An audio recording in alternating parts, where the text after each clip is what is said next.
నిన్న జమ్మూ కాశ్మీర్లో పాకిస్తాన్ తీవ్రవాదులు మరి ఎవరైతే టూరిస్టులు ఉన్నారో వాళ్లకు మరణ హోమం సృష్టించడం జరిగింది. వాళ్ళు మరి ఇలాంటివన్నీ కూడా ఖండిస్తూ ఈరోజు మరి ప్రజలందరూ కూడా ముక్త కంఠంతో ఉన్నారు. సుమారుగా 26 మంది చనిపోతే మన రాష్ట్రానికి చెందిన వాళ్ళు 2, అలాగే మరి దేశం మొత్తం మీద 26 చనిపోవడం జరిగింది.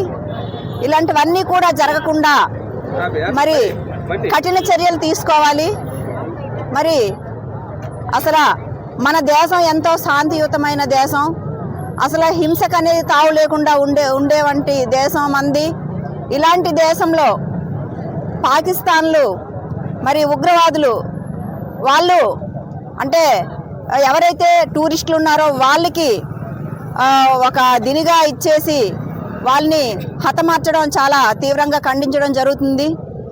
మన రాష్ట్రమే కాదు దేశం మొత్తం మీద అందరూ కూడా దీనిపైన అందరూ మరి ఖండించాలి.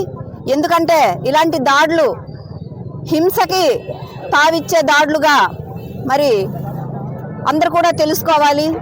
ఈరోజు చూసుకుంటే అక్కడే కదా అని అనుకోకూడదు. ఎందుకంటే ఇలాంటివి ఒకానొకప్పుడు ఎప్పుడో జరిగేవి, కానీ అసలు ఈ ఉగ్రవాదులు ఇలా పేటలేకపోవడం చాలా దురదృష్టకరం. ఎవరైతే చనిపోయిన వాళ్ళు ఉన్నారో వాళ్ళందరికీ కూడా మరి ఇక్కడ మేమందరం కూడా శాంతియుతంగా వాళ్లకు ఆత్మ శాంతించాలని మేమందరం కూడా దేవుణ్ణి ప్రార్థిస్తున్నాం.